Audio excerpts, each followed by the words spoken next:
नमस्कार, आप देख रहे हैं न्यूज 18। मैं हूं आपके साथ मेनका चौधरी और इस वक्त जो बड़ी खबर आ रही है सूत्रों के हवाले से वो खबर ये कि अनलॉक 3 के लिए नई गाइडलाइंस बहुत जल्द आ सकती हैं।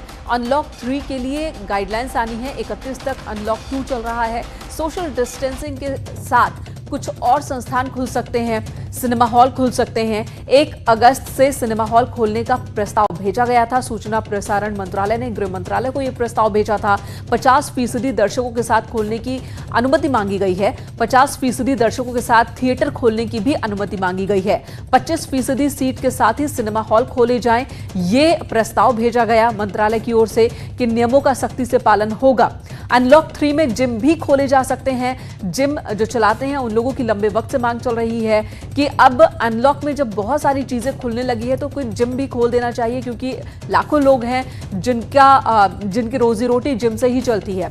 31 जुलाई को अनलॉक 2 खत्म हो रहा है। 31 जुलाई तक ही अनलॉक 3 को लेकर गाइडलाइंस भी आ सकती हैं।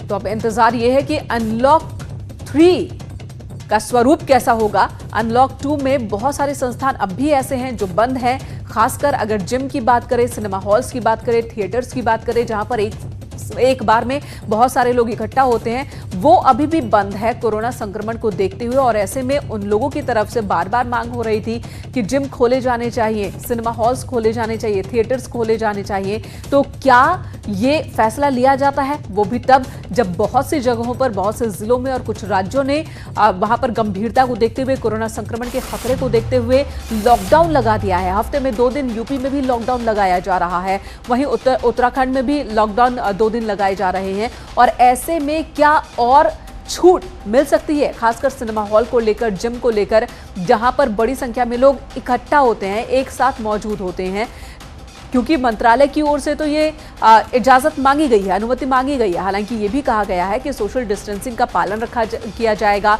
और साथ ही जो जरूरी नियम है, कुछ और नियम बनाए जाएंगे कि कैसे खोला जाए जिम। अगर हम अनूप गुप्ता हमारे सहयोगी दिल्ली से इस वक्त हमारे साथ जुड़ चुके हैं। अनूप, अनलॉक 3 के लिए गाइडलाइंस क्या सुगबुगाहट है, कब तक आ सकती है ये गाइडलाइंस? देखिए, अनलॉक 3 के लिए गाइडलाइन 21 तारीख से पहले आ जाएगी, लेकिन उसके लिए एसओपी बनाने की पूरी प्रक्रिया जो है वो चालू है। और सबसे बड़ी बात बता दूं कि जिस तरीके से पिछले 4 महीनों से सिनेमा घरों में ताला लगा हुआ है, सिनेमा घर बंद है, तो सिनेमा घर मालिकों की ये परेशानी है और उनका कहना है कि इससे उनको खासा नुकसान झेलना पड़ रहा है। जाहिर सी बात है जी। जिस तरीके से अनलॉक 2 के बाद मॉल, बाजारों को कुछ शर्तों के साथ खोला गया है, इन सिनेमा घर मालिकों का यही तर्क है कि चूंकि कुछ शर्तों के साथ, कुछ सोशल डिस्टेंसिंग नॉर्म्स के साथ बाजारों को खोला जा रहा है, मॉल को खोला जा रहा है, तो सिनेमा घरों को भी खोला जाए। ये अब इनका ये प्रपोजल सूचना और प्रसारण मंत्रालय ने गृह मंत्रालय को भेज दी है जी। अनूप, साथ ही एक और जो बड़ी मांग लगातार सोशल मीडिया के जरिए उठाई जा रही है वो है जिम को लेकर।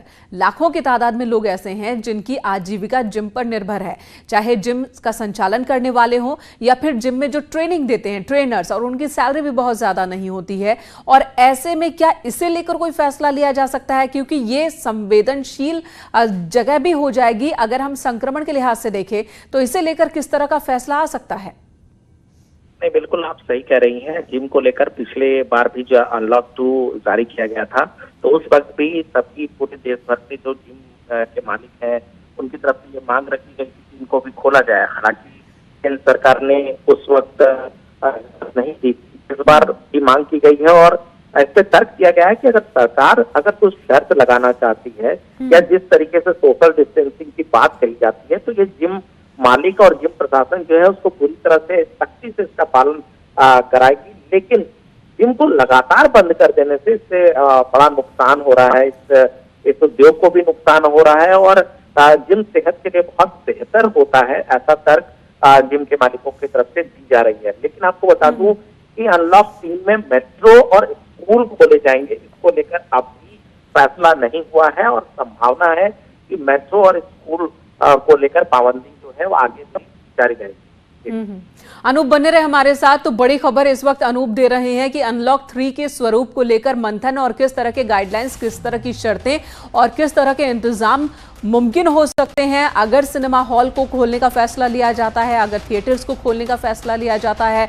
स्कूल्स पर भी लगातार चर्चा हो रही है। हालांकि ज्यादातर राय अभी लोगों की, चाहे हम पेरेंट्स की बात कर लें या फिर जो स्वास्थ्य विभाग से जुड़े लोग हैं, जानकार हैं, उनका यही कहना है कि अभी स्कूल को खोलना खतरनाक हो सकता है। वहीं पर मेट्रो की अगर हम बात कर लें या फिर जिम की बात कर लें, इन सब पर मंथन और लगातार इस व्यवसाय से जुड़े लोग हैं, उनकी डिमांड जरूर है कि सिनेमा हॉल खुलने चाहिए, थिएटर खुलने चाहिए, जिम को खोल दिया जाना चाहिए और जो शर्तें हैं, जिस तरह के गाइडलाइंस, वो क्लियर होनी चाहिए और उसके पालन के लिए तैयार हैं इन व्यवसाय से जुड़े लोग कि एक बार क्लियर हो जाए तो वो तैयार है, लेकिन खोल देना चाहिए। लगातार बंद रहने से इन जगहों के नुकसान ज्यादा हो रहा है। बड़ी खबर लखनऊ से इस वक्त आ रही है। पति पत्नी के बीच धर्म परिवर्तन को लेकर विवाद हो गया है, जिसके बाद पति ने पत्नी पर धर्म परिवर्तन का दबाव बनाने का आरोप लगाया है। पति ने पत्नी पर भगवान की मूर्तियां तोड़ने का भी आरोप लगाया। महिला ने अपने पति के खिलाफ पारा थाने में केस दर्ज कराया है।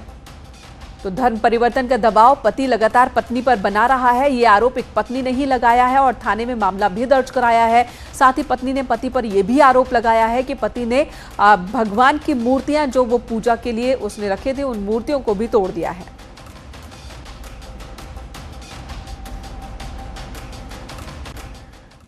इधर लखनऊ से लखनऊ पुलिस की एक कामयाबी की कहानी, जहां पर गुमशुदा बच्ची को 6 घंटे के भीतर ही पुलिस ने तलाश लिया है। 8 साल की मूक बधिर बच्ची कल शाम लापता हो गई थी। नगर निगम के मजदूर की बेटी थी जो कि गायब हो गई थी और ये बोलने और सुनने में असमर्थ। 100 पुलिसकर्मी जुटे, 125 जगहों के सीसीटीवी फुटेज खंगाले गए। गरीब परिवार की आंखों में अब खुशी दिख रही है। बच्ची को पाकर पिता ने पुलिस की जय जयकार की है। तो ये बताता है कि अगर पुलिस चाहे तो किसी भी समस्या का समाधान पुलिस कर सकती है, बशर्ते कि वो चाहे और उस दिशा में तेजी से काम करे। वाले सब मेरे साथ ढूंढने चालू कर दिन, हमारे साथ सब ढूंढते रहे फिर बाद में जो है कमिश्नर साहब भी आ गए। उनने भी शाम में सबको कहा कि लड़की जो है 5 किलोमीटर की दूरी में एक एक गली, कोई मोहल्ला, कोई गली छोड़िएगा नहीं, सब जो है ढूंढ डालिएगा। 5 किलोमीटर की दूरी में कायदे से ढूंढ डाला। तो सब जो है ढूंढते ढूंढते फिर 4 बजे रात में मेरी लड़की मिली। तो मैं जो हूँ पुलिस का बड़ा अधिकारी हूँ, मैं पुलिस का बहुत एहसान मानता हूँ। उधर अलीगढ़ में आज पुलिस की 2 जगहों पर मुठभेड़ हुई है। 4 बदमाशों को पुलिस ने गिरफ्तार किया है। ये मुठभेड़ पिसावा थाना इलाके और अमरौली में हुई है। 2 तस्वीरें इस वक्त आपके सामने हैं। पिसावा थाने इलाके और अमरौली में मुठभेड़ की तस्वीर, 3 हत्यारे गिरफ्तार किए गए हैं। वहीं ये पिसावा इलाके में जो मुठभेड़ हुई, वहां पर 3 बदमाशों को पुलिस ने पकड़ा एनकाउंटर के बाद और इन बदमाशों पर हत्या का आरोप दर्ज है। वहीं दूसरी तस्वीर हम आपको दिखा रहे हैं, जहां पर एक पशु तस्कर को पुलिस ने गिरफ्तार करने में कामयाबी हासिल की है। ये तस्वीर अमरौली की।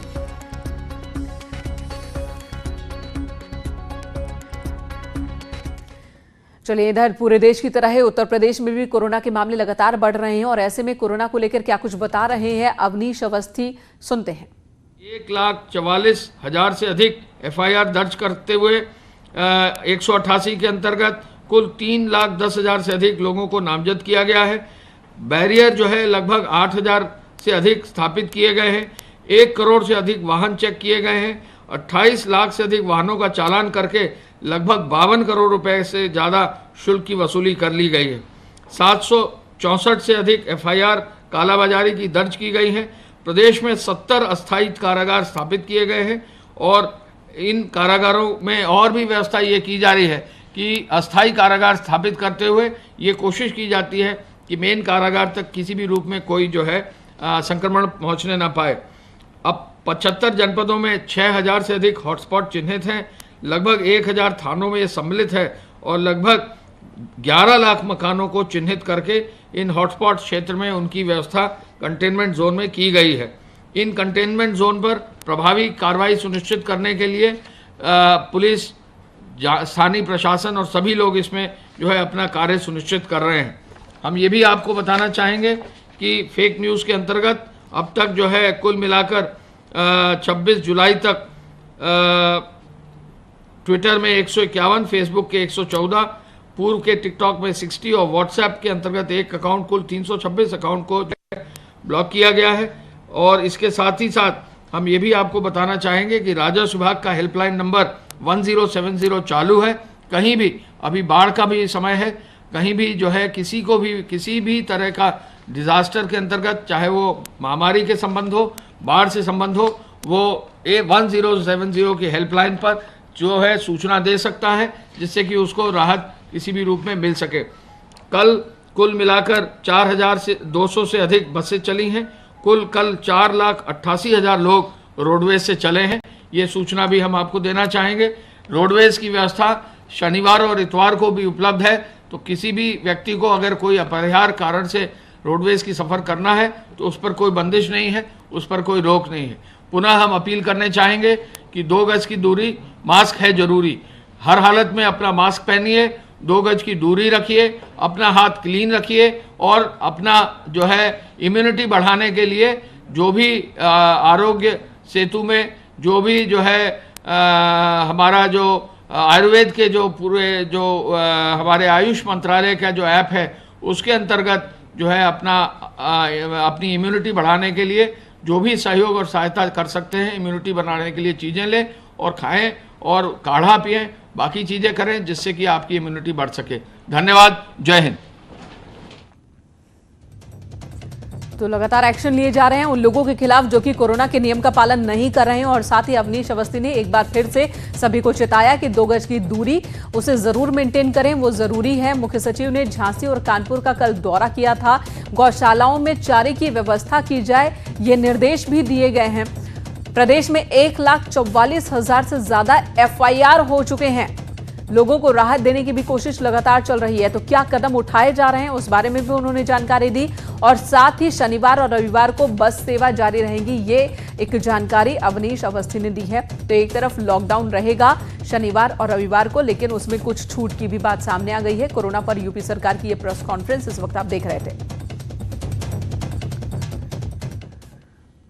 रामपुर से बड़ी खबर, यहां नायब तहसीलदार अमरपाल ट्रैक्टर ट्रॉली वाले युवक की पिटाई कर रहा है। नायब तहसीलदार और कर्मचारी के युवक की पिटाई करते वीडियो वायरल हो रहा है।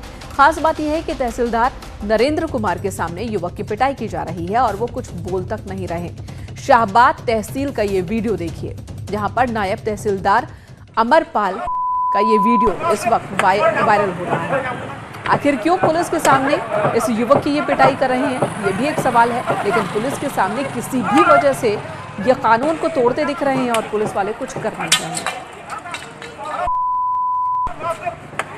नायब तहसीलदार अमरपाल, जिन पर आरोप और तस्वीरों में वो आरोप आप देख सकते हैं कि आरोपों में सच्चाई भी है। उन्होंने एक युवक की पिटाई की, ट्रैक्टर ट्रॉली चला रहा था ये युवक जिसकी पिटाई की गई है इस कर्मचारी की, और वो भी पुलिसकर्मी के मौजूदगी में।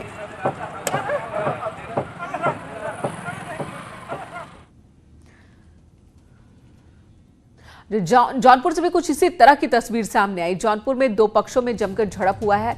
लाइव पिटाई का वीडियो वायरल हो रहा है। रास्ते में विवाद को लेकर के झगड़ा शुरू हुआ था और दोनों पक्षों में जमकर लाठी डंडे चले। शाहगंज थाना क्षेत्र का ये मसला, बड़ा गांव का ये मामला, सड़क को लेकर लड़ाई की शुरुआत होती है और फिर देखिए एक दूसरे पर किस तरह से लाठी डंडों से ये हमला कर देते हैं। 2 पक्ष जो कि आमने सामने आ गए। खूनी संघर्ष की ये तस्वीर इस वक्त आप देख रहे हैं।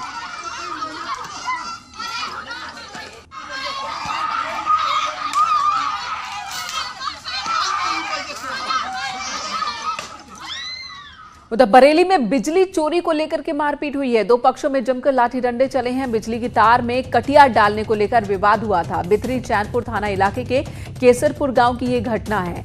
तो प्रशासन का कहना है कि बिजली की चोरी हर तरफ रोक दी गई है, लगातार निगरानी रखी जा रही है। लेकिन देखिए यहां पर बिजली की चोरी को लेकर के लड़ाई हो गई। कौन कटिया डाले तार पर और उसे लेकर हिंसक झड़प।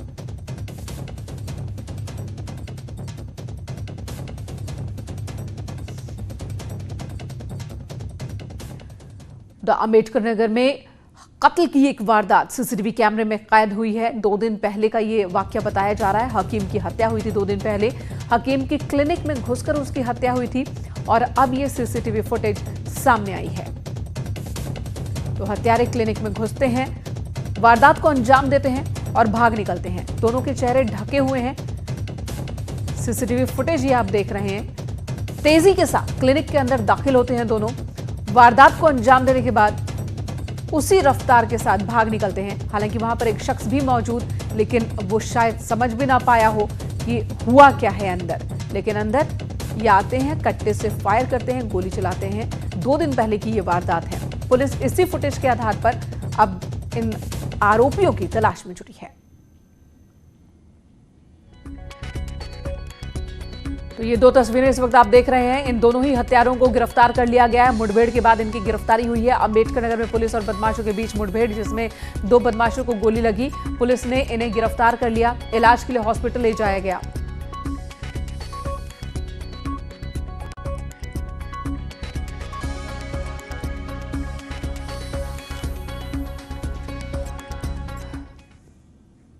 इधर सुशांत सुसाइड केस में महेश भट्ट से पूछताछ होगी। करण जौहर से भी हो सकती है पूछताछ। मुंबई पुलिस ने कल पूछताछ के लिए बुलाया है। नए लोगों को फिल्म न मिलने के आरोपों की जांच होगी। फिल्म इंडस्ट्री में गुटबाजी के आरोपों की भी जांच की जाएगी। अभी तक 37 लोगों से पूछताछ हो चुकी है। सुशांत सिंह, जिन्होंने खुदकुशी कर ली थी, जिसके बाद नेपोटिज्म को लेकर के बवाल मचा है बॉलीवुड में। नेपोटिज्म और नए जो टैलेंटेड एक्टर्स आते हैं, एक्ट्रेसेस आती हैं, उनके साथ भेदभाव, और इसी मसले पर अब महेश भट्ट से पूछताछ होगी। कंगना रनौत ने कई इल्जाम महेश भट्ट पर भी लगाए हैं, करण जौहर पर लगाए हैं, और उन सभी सवालों का जवाब इन दोनों से मुंबई पुलिस लेगी।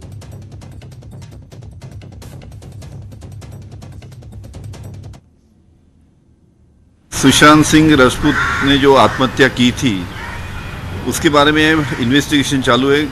करीबन 37 लोगों को अभी तक वहाँ पे इन्वेस्टिगेशन के लिए बुलाया गया है, और 1-2 दिन में कल महेश भट्ट साहब को भी, उनकी भी बयान लिया जाएगा। उसके बाद में CRPC 175 के तहत जो कंगना रनौत है, उनको भी समन्स भेजा गया है। उनका भी बयान लिया जाएगा। यहाँ एक ब्रेक के लिए रुकेंगे, तुरंत लौटते हैं। आप बने रहे हमारे साथ।